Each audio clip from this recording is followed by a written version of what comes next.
ബീഹാറിൽ ഒന്നാം ഘട്ട വോട്ടെടുപ്പിനായുള്ള നിശബ്ദ പ്രചാരണമാണ് നാളെ. 121 മണ്ഡലങ്ങളിലാണ് മറ്റന്നാൾ ജനം വിധിയെഴുതുക. രണ്ടാം ഘട്ട വോട്ടെടുപ്പ് നടക്കുന്ന മേഖലകളിൽ പ്രചാരണം കേന്ദ്രീകരിച്ചിരിക്കുകയാണ് പാർട്ടികളെല്ലാം. ബീഹാറിലെ പാർട്ടിയിൽ നിന്ന് ശ്രീനാഥ് ചന്ദ്ര വീണ്ടും തത്സമയം ചേരുന്നു. പറയൂ ശ്രീനാഥ്.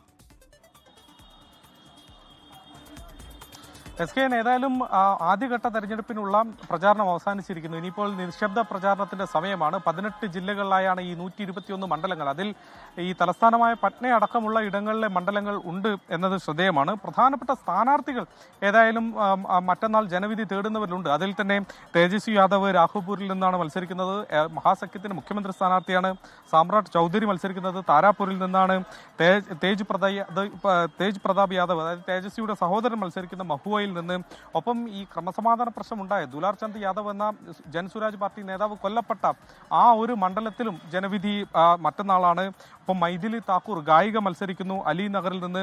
വിജയ് കുമാർ സിൻഹ ഇപ്പോഴത്തെ ഉപമുഖ്യമന്ത്രി ലഖിസറായിൽ നിന്നും മത്സരിക്കുന്നുണ്ട്. അങ്ങനെ പ്രധാനപ്പെട്ട സ്ഥാനാർത്ഥികൾ ജനവിധി തേടുന്നത് ഈ മറ്റന്നാളാണ് എന്നത് ശ്രദ്ധേയമാണ്. പിന്നീട് 122 മണ്ഡലങ്ങളാണ് അടുത്ത രണ്ടാം ഘട്ടത്തിലുള്ള. ഏതായാലും ഇന്നും നമ്മൾ കണ്ടത് പ്രധാനപ്പെട്ട ദേശീയ നേതാക്കളുടെ പ്രചാരണമൊക്കെ തന്നെ ഈ രണ്ടാം ഘട്ട വോട്ടെടുപ്പ് നടക്കുന്ന ഇടങ്ങളിലായിരുന്നു എന്നതാണ്. BJPയുടെയും മറ്റും NDAയുടെ മറ്റും നാളത്തെ പ്രചാരണത്തെക്കുറിച്ചുള്ള പട്ടിക വരേണ്ടതുണ്ട്. ഞാനിപ്പോൾ അല്പസമയം മുമ്പ് അവരുടെ വക്താക്കളുമായി സംസാരിച്ചതാണ്. അവർ ഇതുവരെ നാളത്തെ ഈ പ്രചാരണത്തെക്കുറിച്ചുള്ള ഒരു പട്ടിക ഷെഡ്യൂൾ ഇതുവരെ തയ്യാറാക്കിയിട്ടില്ല. അതുകൂടി നമുക്ക് അറിയേണ്ടതുണ്ട്. ഏതായാലും അവസാന ലാപ്പിലേക്ക് എത്തുമ്പോൾ ഈ ഇരു പാർട്ടികളും കൂടുതൽ ശ്രദ്ധീകരിക്കുന്നത് സ്ത്രീ വോട്ടർമാരെയാണ് എന്നത് ശ്രദ്ധേയമാണ്. അതിന് പല കാരണങ്ങളുണ്ട്. SK ഒന്നാമത്തേത് ഈ സമീപകാലത്ത് നടന്ന തെരഞ്ഞെടുപ്പുകളിൽ അത് മധ്യപ്രദേശ് ആവട്ടെ മഹാരാഷ്ട്ര ആവട്ടെ അവിടെയൊക്കെ സ്ത്രീകൾക്ക് ഗുണപ്പെടുന്ന ക്ഷേമ പദ്ധതികൾ പ്രഖ്യാപിച്ചത് സ്ത്രീ വോട്ടർമാരുടെ വോട്ടുകൾ കൂട്ടത്തോടെ ഒരുമിച്ച് ഒരിടത്തേക്ക് എത്തുന്നതിന് കാരണമായിട്ടുണ്ട്. അത് ആ സംസ്ഥാനങ്ങളിലൊക്കെ പാർട്ടികളുടെ വിജയത്തിൽ നിർണായകമായി മാറിയിട്ടുണ്ട്. അതുകൊണ്ട്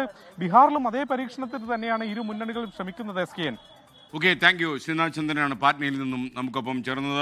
ലോകത്തെവിടെയായാലും ഏത് സമയത്തും 24 വാർത്തകളും ഓഗ്മെന്റഡ് റിയാലിറ്റി പാക്കേജുകളും എക്സ്പ്ലെയിനറുകളും വിശദമായി കാണാൻ ഞങ്ങളുടെ YouTube ചാനൽ നിങ്ങൾക്ക് സബ്സ്ക്രൈബ് ചെയ്യാം.